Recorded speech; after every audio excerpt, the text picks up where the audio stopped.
युग वशिष्ठ महारामायण सुनते रहने के लिए हमारे चैनल को सब्सक्राइब करें और बेल आइकन जरूर दबाएं।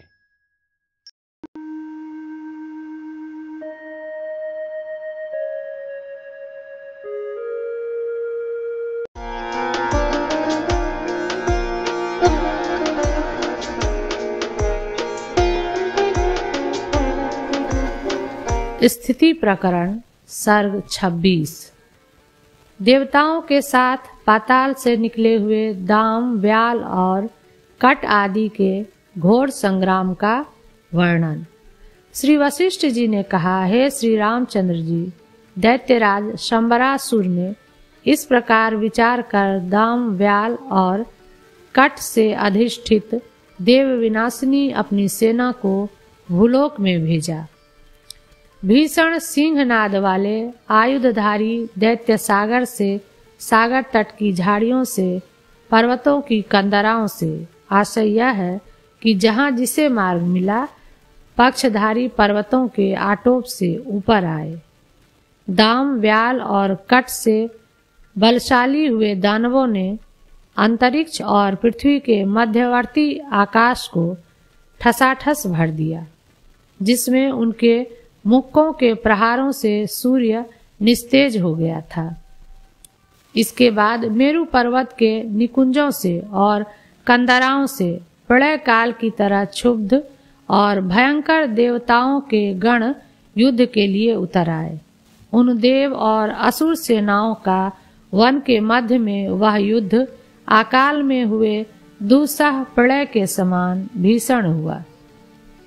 इसके बाद कुंडलों की कांतियों के तेज से अंधकार का नाश कर चुके मस्तक प्रलय काल में नष्ट हो गए हैं।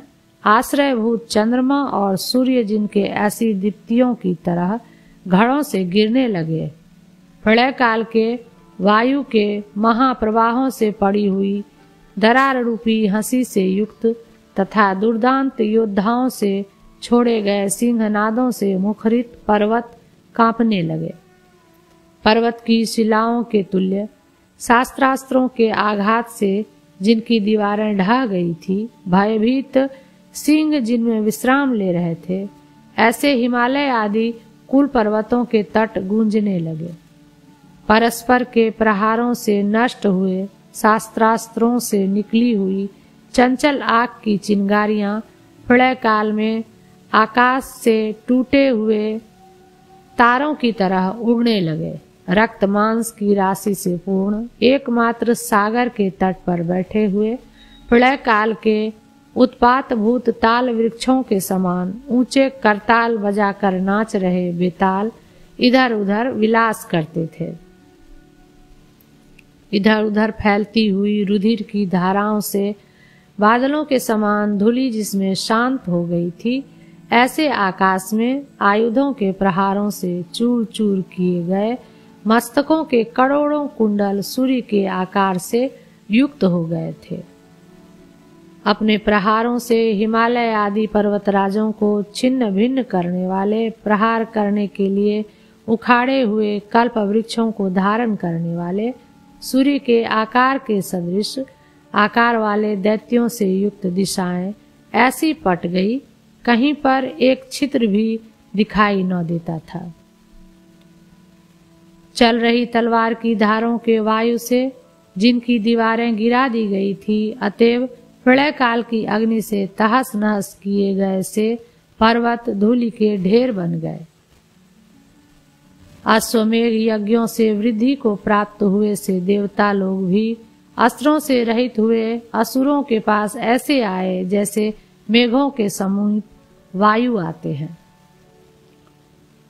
तदंतर जैसे बिल्लियां झपटकर बूढ़े चूहों को पकड़ती है, वैसे ही उन्होंने राक्षसों के ऊपर आक्रमण कर उन्हें पकड़ा, और राक्षसों ने भी देवताओं को ऐसे पकड़ा जैसे वृक्षों पर चढ़े हुए उन्मत्त आदमियों को भालू पकड़ते हैं। जिनके बाहु रूपी वृक्षों पर शस्त्रास्त्र रूपी फूल खिल रहे थे और शस्त्र रूपी पल्लव शोभित हो रहे थे, ऐसे सुर और असुर वन में हिल रहे फूले हुए वृक्षों की तरह सुशोभित हुए। जैसे वायु सुमेरु पर्वत पर फूलों के समूहों से वनों को भर देता है, वैसे ही परस्पर के प्रति फेंके गए शस्त्र समूहों से उन लोगों ने 10 दिशाएं भर दी। अंतरिक्ष और पृथ्वी के आकाश रूपी गूलर के फल के अंदर रहने वाले महामशकों के संग के तुल्य देवता और दानवों की सेनाओं का घोर युद्ध हुआ। दिग्गज आदि द्वारा कुचले जा रहे लोगों के रण कोलाहल का वर्णन करते हैं। इसके अनंतर ऊंचे तालों के समान विशालकाय लोकपालों के दिग्गजों से प्रलय काल में मेघों से वृद्धि को प्राप्त हुए कोलाहल के आकार का बड़ा भीषण रण कोलाहल हुआ। वह कहीं पर आकाश में अत्यंत घन होने के कारण मानो गज बनाता हुआ सा, कहीं पर मुट्ठी में पकड़ने योग्य सा और कहीं पर जलभार से भरे हुए मेघों के उदर के समान गंभीर था। रथ के ऊपर पड़ने से पीसे गए शस्त्रों से पर्वतों में शब्द करता हुआ वह कोलाहल नाचने वाले नट के समान ताल और लय के अनुसार था। जिनके हृदय मारे भय के फट रहे थे, ऐसे बलहीन पुरुषों के करुण क्रंदन से उसमें घरघराहट हो रही थी। वह प्रलय काल के हेतुभूत अग्नि वायु आदि से उल्लसित होने वाले ब्रह्मा के दिन भूत सृष्टिकाल के अंत में होने वाले कोलाहल की प्रतिध्वनि के तुल्य था और 12 सूर्यों के सम्मेलन से पिघल रहे सुवर्ण पर्वत के शब्द के तुल्य था। ब्रह्मांड रूपी दीवार में टकरा कर लौटने से बढ़ा हुआ और उद्गम स्थान से भी निकलता हुआ वह कोलाहल प्राणियों से ताड़ित एवं प्राणियों के आगारभूत महास्रोत के जल प्रवाह की ध्वनि के तुल्य था, जो किसी पर्वत आदि से टकरा कर रुका हो और अपने उद्गम स्थान से भी निकलता हो। इधर उधर उड़ रहे पक्षधारी पर्वत राजों के पंखों के वायु से मानो उसमें ध्वनि हो रही थी। उसने कर्ण कटु शब्द प्रवाह से व्याप्त हिमालय आदि पर्वतों की कंदराओं को फूट रहे कानों की तरह बना दिया था। मंदराचल से अमृत मंथन के समय अमृतोत्पत्ति होने पर अमृत के प्रति आसक्ति होने के कारण अमृतोत्पत्ति को सुन रहे देवता और असुरों का हर्षोत्कर्ष होने पर घंघम शब्द के सदृश ताल ठोकना आदि के शब्दों से उसने 7 द्वीप रूपी प्राणी निवास भूमि को व्याप्त कर रखा था। क्षुब्ध हुई दोनों सेनाओं का ऐसा भीषण युद्ध हुआ कि उनमें नगर, ग्राम, पर्वत, वन और मनुष्य पीसे गए थे। बड़े बड़े उद्धत दानव विद्यमान थे। सैकड़ों बड़े बड़े आयुधों से काटे गए दानव रूपी पर्वतों से सब दिशाएं भरी थी। परस्पर तहस नहस किए गए अस्त्र आदि के चूर्णों से आकाश का मध्य भाग भरा था। भुसुंडी नामक अस्त्र समूह के शब्दों से मेरु पर्वत के सैकड़ों शिखर ढाह रहे थे। बाण रूपी आंधी से दैत्य और देवताओं के मुख रूप कमल कटे थे और दोनों सेनाओं के प्रहार रूपी कल्लोलों के संचार से आकाश व्याप्त था। उस युद्ध में आयुध रूपी आंधी से पीसे गए वैमानिकों के समूह गिर रहे थे। अस्त्र से उत्पन्न हुए समुद्रों के जल के प्रवाह से आकाश में स्थित अमरावती आदि नगर आप्लावित थे। महास्त्रों के संपात से तलवार, शूल, शक्ति आदि रूप सैकड़ों नदियां बह रही थी। पर्वतों के समीप में घोर योद्धाओं के ताल ठोकने के शब्दों से ब्रह्मांड रूप मंडप कांप रहा था। दैत्यों की एड़ियों के प्रहारों से लोकपालों के लोग गिर रहे थे और स्त्रियों के हल हल शब्द के साथ मंदिरों में कंकण बज रहे थे। वह युद्ध गिर रही दैत्य सेना से उत्पन्न हुआ अथाह रक्त राशि रूप जल से युक्त था। उसमें खून से लथपथ मनुष्यों द्वारा छोड़े गए घोर सिंहनाद से लोग इधर उधर भाग रहे थे। वह लोकपालों के सेनापति रूपी कमलों में भौरे के समान कभी मरते हुए लोगों के प्राण हरने के लिए छिपे हुए और कभी युद्ध के लिए प्रकट यम से युक्त था। सुर और असुरों द्वारा भागने के समय किए गए प्रहारों से ताड़ित, अतः फिर लौटकर प्रहार कर रहे सैन्य समूह से व्याप्त था।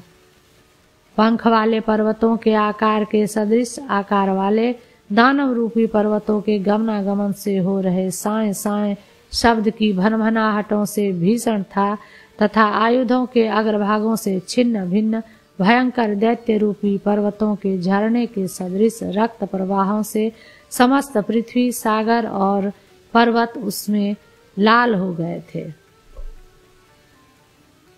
राष्ट्र, नगर, वन, ग्राम और गुफाएं सब के सब नष्ट हो गए थे।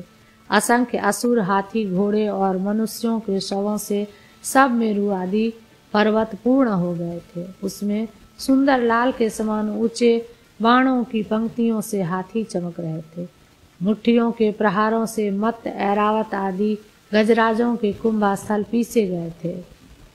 प्रलय काल के तुल्य विशाल मेघपटल की मूसलाधार वृष्टियों से पर्वत विदीर्ण हो गए थे और बड़ी भारी व्रज के गिरने से खूब पीसे गए कुलाचल पर्वत उड़ गए थे।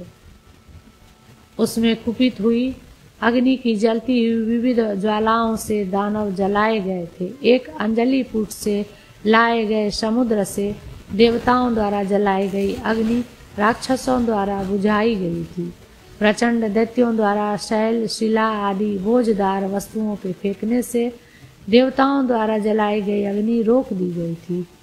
वन समूह रूप ईंधनों से सुलगाई गई अग्नि की ज्वालाओं से पिघलाए गए पर्वत जड़मय हो गए थे। उस युद्ध में कभी अस्त्रों से रचित निबिड़ अंधकार से प्रलय काल की रात्रि हो गई थी, कभी माया के सूर्य समूह के प्रकाशों से घोर अंधकार पटल नष्ट कर दिया गया था। माया की अग्नि की वृष्टि से माया के कौशल से बनाए गए मेघों की वृष्टि नष्ट कर दी गई थी। शीतकार के साथ अग्नि उगलने वाले शस्त्रों के परस्पर संघटन की वृष्टि हो रही थी। शैल वृष्टि रूपी अस्त्रों का विलास नष्ट किया गया था। निद्रास्त्र और प्रबोधास्त्रों के युद्ध से वह पूर्ण था। शत्रु के अभिभव रूपी अवग्रह वर्ण प्रतिबंधक वायु विशेष से वह युक्त था।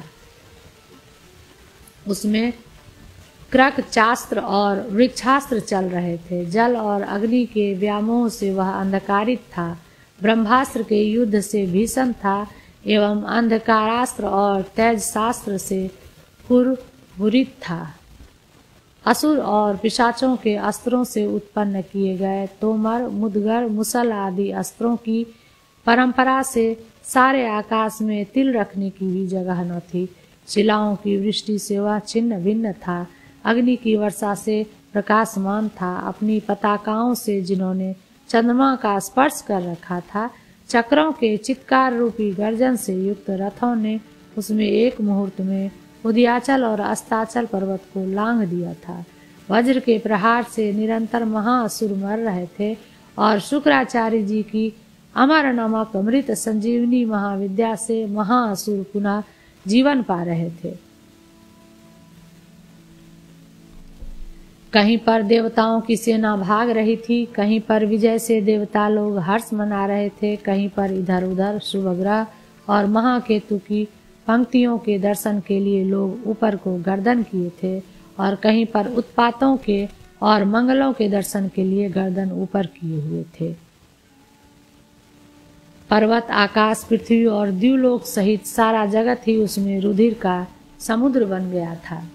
वह युद्ध दुर्वार वैर से संपूर्ण जगत को ही फूला हुआ एकमात्र पलाश का वन बना रहा था एवं पर्वतों के सदृश असंख्य शवों से भरा महासागर था। सब वृक्षों की शाखाओं के अग्रभाग में बड़े बड़े चंचल शव झूल रहे थे। बाण राशि के वन रूप से निरूपण करने के लिए विशेषण देते हैं।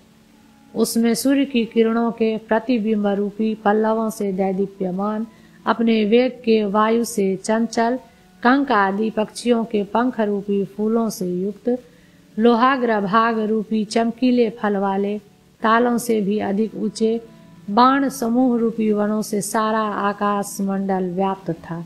पर्वत के सदृश विशाल असंख्य नाच रही कबंधों की सैकड़ों बाहुओं से मेघ विमान देवता और तारे गिराए गए थे और बाण शक्ति गदा भाले पट्टिस से पर्वत आच्छन्न था। उसमें सातों लोकों से गिरे हुए दीवार के टुकड़ों सा सारा आकाश व्याप्त था।